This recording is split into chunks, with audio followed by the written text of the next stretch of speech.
শুয়োরের মুখ দেখবেন, কুকুরের মুখ দেখবেন, কিন্তু সনাতন ধর্ম ত্যাগ করে যেটা অন্য ধর্ম গ্রহণ করছে তার মুখ দেখা যাবে না।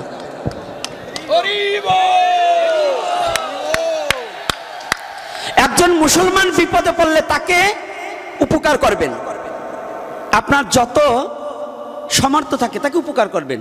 একজন মুসলমান দেখবেন রাস্তায় পড়ে গেছে, তাকে বুকে টেনে নেবেন, কারণ সে আমার ভগবানের সৃষ্টি, তাকে উদ্ধার করা এটা আপনার দায়িত্ব। মানুষ হিসেবে মানুষের পাশে দাঁড়ানো এটা মানুষের কি কর্তব্য নয়? এই বিবেচনা যদি না করে, তাহলে আমাদের মাননীয় প্রধানমন্ত্রী বঙ্গবন্ধু কন্যা মানবতার জননী শেখ হাসিনা, তিনি হিন্দুদের প্রতি কাজ করে না? করছে কি না? বৌদ্ধের প্রতি করে না? খ্রিস্টানের প্রতি করে না? তেনার জন্ম তো ইসলাম ধর্মে, তাহলে তিনি কি শুধু মুসলমানের কাজ করে, আমাদের নেত্রী নয়? তাহলে মানুষ মানুষের জন্য কাজ করবে। কিন্তু যেটা সনাতন ধর্ম ত্যাগ করছে হচ্ছে বেঈমান, লায়ার গ্যারেট বেঈমান, জাতীয় বেঈমান। তো ওই জাতীয় বেঈমানকে দেখলে থুতু ফেলবা, ওর মুখের দিক তাকানোর চেয়ে শুয়োরের দিক তাকাইলে একটু শান্তি পাওয়া যায়। হ্যাঁ, কষ্ট পাচ্ছেন নাকি সাধুরা? কথাটা বোঝেন নাই? ওর বাবা মায়ের রক্তের সাথে বেঈমানি করেছে, ও সৃষ্টিকর্তার সাথে বেঈমানি করেছে। অর্থাৎ সৃষ্টিকর্তা যে ধর্মে আমাকে পাঠিয়েছে, সৃষ্টিকর্তা ভালো বুঝেই পাঠিয়েছে। সৃষ্টিকর্তার জ্ঞানের উপরে পৃথিবীর কারো জ্ঞান বড় নয়। তো সেই সৃষ্টিকর্তার সাথে যে বেঈমানি করেছে, সে আমার কোনো আপনজন হতে পারে না। ওর যাতে তাড়াতাড়ি মৃত্যু ঘটে এই ব্যবস্থাই করতে হয়। কি ভয় পাচ্ছেন নাকি আপনারা? আরে আপনাদের তো ভয় একটু করে। আমি বাবা কিছু কিছু জায়গায় গেলে কয়, বাবা আপনি একটু সাবধানে কথা বললেন। তা আমি বলছি কেন? আমার ধর্মের বাইরে কোনো ধর্মের কথা আমি বলি নাকি? আমার এপিসোড যারা দেখেছেন, আমার ধর্মের কথার বাইরে কারো কোনো ধর্মটা নেই। আমি একটাই স্লোগান জানি, যে আমার সনাতন ধর্মে কোনো কিছুর কমতি নাই, কারো কাছে হাত পেতে খেতে হবে না। সনাতন ধর্মে যা আছে এই অনন্তকাল খেলেও ফুরাবে না। আমি সেই ধর্মের নায়ক, আমি সেই ধর্মে জন্মগ্রহণ করেছি যে ধর্মে কোন ধর্মের থেকে ধার আনতে হয় না, এই ধর্মের দিয়ে নিয়ে ধার করে চলে। আমার সনাতন কারো কাছে হাত পাততে হয় না, ভিক্ষাবৃত্ত শিখায়নি। এর জন্য সনাতন জাতি কোনোদিন ধর্মীয় অনুষ্ঠানে অন্য ধর্মের কোনো কথা বলা উচিত নয়। একমাত্র সনাতনের উপরই কথা বলতে হবে। ওই অনেকে পাম দেওয়ার জন্য, কবি গানের মতো পাম দেওয়ার জন্য দেখি আসি আজকে লীলা কীর্তনীয়রাও স্টেজে দাঁড়াইয়া একেবারে সব ধর্মের কথা আলোচনা করা দেয়। আমার মনে হয় পিটেই নামাই দিই। হারামজাদারা, তোরে টাকা দিয়ে আনছি আমি, 30,000 35,000 টাকা দেবো আমি, তুই গল্প করবি আর একজনের বাবার। কি করে না বাবা? এইগুলো আপনারা যেখানে রাখবেন প্রতিবাদ করবেন। এই বিটি ভাই যদি বলে কেন, বলে আমি টাকা দিয়ে আনছি, টাকা তোর ওই বাবারা দেয় নাই, আমার বাবার টাকা খরচ করে তোরে আনছি, আমার বাবার কথা বল। তা আমার বাবাকে, যে অনন্ত কোটি ব্রহ্মাণ্ডের বাবা, সে কে? জগতের পিতা কৃষ্ণ। তাহে যে না ভজে বাপ, পিতৃদহি পাতকির হয়, জন্মে জন্মে তাপ।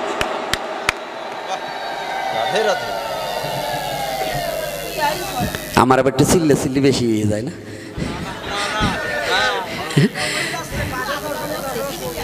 না, এই বয়সে চিল্লেই কম না, একটু আসিয়ে নাও, তারপরে থাকবা না। কম করি নাই জীবনে, নিজে হাড়ি করাই সাথে নিয়ে মার খাইয়েও তারপরে এটাকে ছাড়ি দিই। এই বাংলাদেশের ভিতর 2 জন ব্যক্তি মার খেয়েছি, এক ইসকনের, অন্য কোনো সাধুরা নয়। ইসকনের মধ্যে গতকাল যিনি এখানে হরিকথা প্রবচন করে গেছেন, জিতেন্দ্রীয় দাস, মেরে ধুতির কাছা খুলে দিয়েছে ওনাকে। ওই একজন ব্যক্তি আর এই দুরাচার মার খেয়েও পথ থেকে সরিনি। এখন তো ইউটিউব মিডিয়া হয়েছে, ব্যাগের ভিতর হাড়ি কড়াই নিয়ে বেরিয়েছি, কত অপমান মান সহ্য করে। তখন আমার গামছা পরা জীবন, গামছা টেনে খুলে দিয়েছে, তারপরও ছাড়িনি। শুধু একটাই জীবনে চেয়েছি, প্রভু কোন দিন এই অবসান ঘটবে, আমার সনাতন জাতি কবে তোমাকে চিনতে পারবে। মার খেয়েও ছাড়িনি, মান অপমান জীবনে কম হয়নি। তথা তথাপিও সত্যকে বলা বন্ধ করিনি, সত্যকে চালিয়ে গেছি। এই বাংলার বুকে ইসকনের বড় বড় সাধু আছে, মহাত্মা আছে, কিন্তু এই বাংলার বুকে মায়ের খেয়েও হরিনামের সাথে লড়াই করে টিকে আছে একমাত্র ইসকনের মধ্যে জিতেন্দ্রীয় দাস। আর এই বাবাজি সিদ্ধান্ত মোতাবেক এই দুরাচার। এই বাংলাদেশে যখন ওই ভবানন্দকে খুন করা হলো, যখন পুরোহিতত্ব যজ্ঞ আরম্ভ হলো, এই বাংলাদেশে বড় বড় গ্রেডের সাধু প্যান্ট পরে ভারতে পালিয়েছে, এই চোর পলায়নি। ওই আমার ওই ছেলেটা তখন, আমার যে ছেলেটা মৃদঙ্গ বাজাচ্ছে, এই ছেলেটা তখন জগন্নাথ ভার্সিটিতে লেখাপড়া করে, ওর পরীক্ষা এক্সাম। তখন ও বললেন ওখানে কেউ যেতে দেবে না ওকে। আমি বললাম বাবা তুমি কি করবা? ওকে বাবা মরি তো মরবো, তবু তিলক মালা পরেই যাব। ও ধুতি পরেই মালা পরেই ও ভার্সিটিতে গিয়ে পরীক্ষা দিয়ে আসছে। আমার গৌর হরি ওকে রক্ষা করেছে, আমার গৌরকে রক্ষা করেছে, পালায়নি। এই বাংলাদেশের অনেক ব্রাহ্মণ প্যান্ট পরে পালিয়েছে, ধুতি খুলে, অনেক বৈষ্ণব সাধুরা পিছনের শিখা কেটে দিয়েছে। আমি থুতু জানাই ওদের মুখে, যারা একটু প্রাণের ভয়ে আমার স্বধর্মকে পরিত্যাগ করার জন্য প্রস্তুত। ওরা বিপদে পড়লে ওর বাবার নামও পাল্টাই বলতে পারে। ওরা যারা নিজের ধর্মকে ভালোবাসতে পারে না, সে কিসের মানুষ? সে কিসের মানুষ? তার কিসের ব্যক্তিত্ব আছে যে নিজের ধর্মকে ভালোবাসতে জানে না? মরে তো যাবই, তবু নিজের ধর্মকে ভালোবেসে মরব। সাধারণ এই বাংলার হিন্দু মুসলমান দেশকে ভালোবেসে যদি কত মুসলমান প্রাণ দিয়েছে, কত হিন্দু প্রাণ দিয়েছে ৭১ সংগ্রামে, দিয়েছে না? তো যদি একটা দেশকে মাটির জন্য যদি তারা প্রাণ দিতে পারে, আমি কি আমার ধর্মের জন্য মরতে প্রস্তুত হতে পারি না? পারবো না? সাধু হয়েছো, খালি পরের বাড়ি ৫২ পদ ৫৬ ব্যঞ্জন খাওয়া শিখছো। হ্যাঁ, শালা বদমাশগুলো দল বেঁধে খালি মারামারি আর হিংসা বিদ্বেষ ছড়িয়ে জগৎটাকে নষ্ট করছে। যদি কোনো সাধু বলে যে ঋষিপাড়া গেলে খাওয়া যাবে না, ওই সাধুকে আপনারা ডাকবেন না, ও সাধু হয়নি, ও শয়তান। আর যেগুলো গাইরেস্ত ভক্ত বোঝেন না, ওরাও আবার মাত বাড়ি করে। গাইরেস্তে আছে না, ওরা আবার কিছু কয়দিন 13 দিন ধরে নিরামিষ খাওয়া শিখছে, 14 দিন ধরে 2খান গ্রন্থ পড়া দিছে। ওরা কয় অমুকের বাড়ি খাওয়া যাবে না। তোমার মাইয়ে কি করে, তোমার ছেলে কি করে তা কি জানো? তুমি যে এখানে ফিট বাবু সাচ্ছ, তোমার মেয়ে যে অকাম করে বেড়াচ্ছে, ওই মেয়ের হাতে জল খাও কি করে? ওর সেই ঋষি ছেলেটা ভালো যদি হরিনাম করে। কিন্তু সাবধান, হরিনাম না করলে হবে না। এই যে আবার যে এই দাসপাড়ায় আসছি, এই দাসপাড়ায় আসছি, এবার আপনাকে ফুলের চিবিতে ভাববেন না যে আমাকে পান দিচ্ছে। পান দিচ্ছি না, হরিনাম করো, তোমাকে নিয়ে খাবো। হরিনাম করবে না, ও বাদ। কি কষ্ট পাচ্ছে নাকি? ব্রাহ্মণের ছেলেও যদি হরিনাম না করে, ওটা 52 না, ওটা 12 মন। বুঝলেন না? ওইটা হইলো খালি ওই 4 আঙ্গুল কপাল দিয়ে ভরে খানিক খোল। আমার ভাষাগুলো বোঝেন তো? 4 আঙ্গুল কপাল দিয়ে ভরে খানিক খোল, বুঝলেন না? এই সাধুরে কিছু আছে। হ্যাঁ, একটু গল্প, রসের গল্প না করে যাব না, তারপরে আবার এই জায়গায় আসবো। এই এক জায়গায় নিমন্ত্রণ হয়েছে বৈষ্ণব ব্রাহ্মণদের। তো নিমন্ত্রণ হলি পরে 3 তলা বাড়ি, জমিদারের কয়তলা বাড়ি? তো এক ব্রাহ্মণ একেবারে পিছনে পড়ে গেছে, সবাই যাই উঠে গেছে। তো ওই ব্রাহ্মণ দৌড়িয়ে আইছে,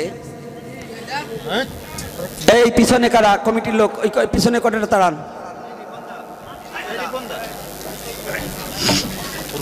এই পিছনে কারা, ওই দড়ি দূরে সামনে নিয়ে বসান দি,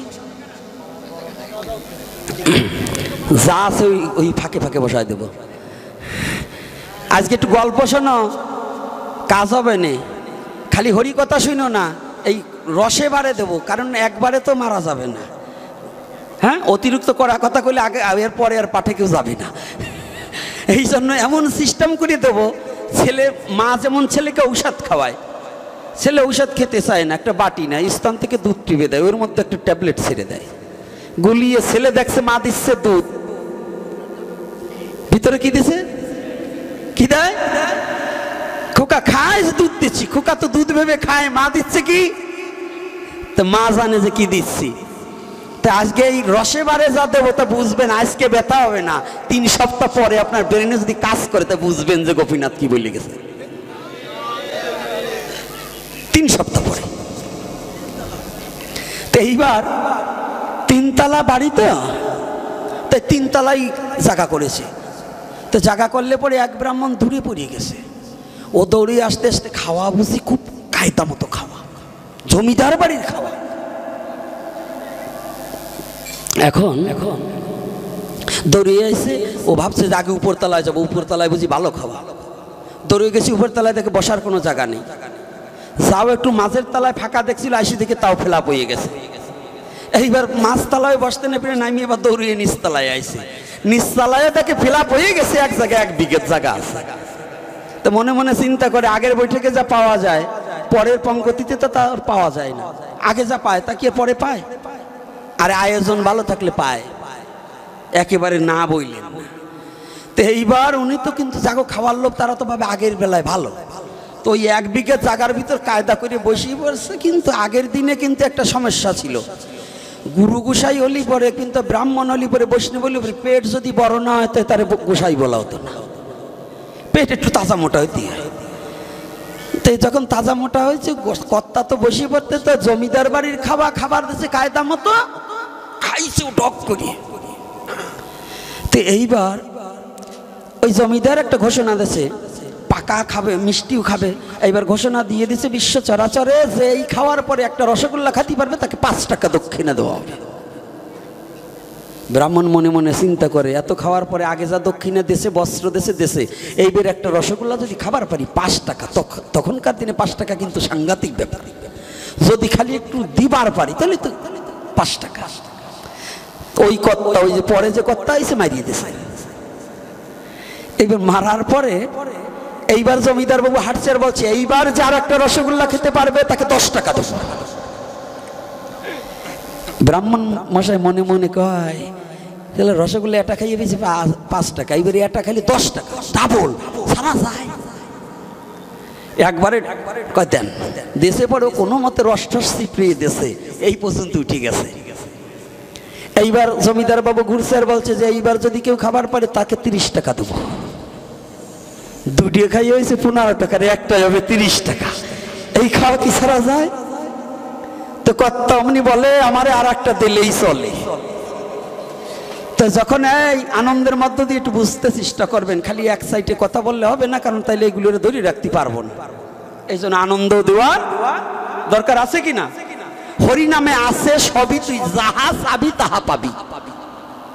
হরিনামে কান্না আছে, হরিনামে আনন্দ আছে, হরিনামে নৃত্য আছে, হরিনামে কীর্তন আছে, হরিনামে সুখ আছে, হরিনামে দুঃখ আছে। তুই যা চাবি এটা তোর চাওয়ার উপরে নির্ভর করে, তুই যেমন চাবি তেমন পাবি।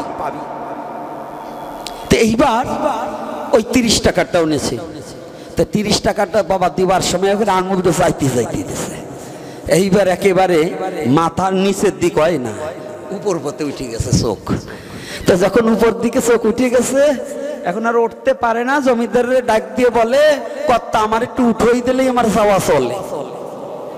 তো কয়েকজন 8-10 জনে ধরে কর্তারে দেশে উঠোইয়ে বাইরে বাড়ি করে দেশে। উনি তো একটা দিক আছে যে এই দিক থেকে আইসি, বাড়ির একটা দিক আছে না, চোখ তো নিচের দিক আর যাচ্ছে না খাবার ছুটি। এদিকে আবার আগে মা বাবা মারা গেলে ধর্মের সার ছাড়তো না, তাই না?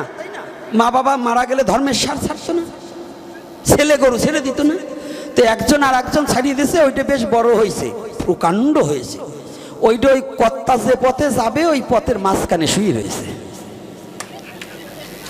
কর্তা যখন শুয়ে রয়েছে, ওই ব্রাহ্মণ কর্তা তো ওইখান থেকে হাঁটা দিছে।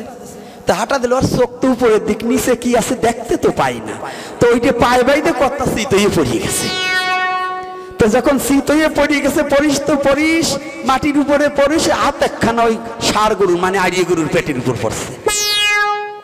মানে পেটের উপর পড়লে পরে পেট হাতায় আর ভাবে ও বুঝি উপরের তলায় খাইছে, আমি নিচতলায় মানে কম দিয়েছে। এখন ওই হাত দেয় কয়, দাদা তুমি কোন তলায় খাইছি, উপরের তলায় না মাঝের তলায়? তাই আমাদের মধ্যে কিছু আছে, এত খাওয়া খায়, হরিনামের বেলায় কিছু করবে না, জাতির জন্য কিছু করবে না, তবু খাওয়ার লালসা যাবে না। পরের বাড়ি গেলে খালি দেওয়ার আছে না, ওরা খাইতে খাইতে মরিয়ে যাবে, তবু ওই আর একজনের পেট আতাবে, আইরি গরু আতাই কবে, দাদা তুমি কোন তলায় খাইছিলা? রাগ করছেন নাকি? কথার রস আছে না, আছে না কথার মধ্যে কিছু? তাই আমাদের সমাজে যেগুলো এই হিংসা নিন্দা পরিত্যাগ না করিয়ে শুধু ভোগ দিয়ে বেড়ায় আর নিজে জম্বের খাওয়া খায়, ওরের খাওয়া আর ওই যে ওই কর্তার খাওয়া একই হয়।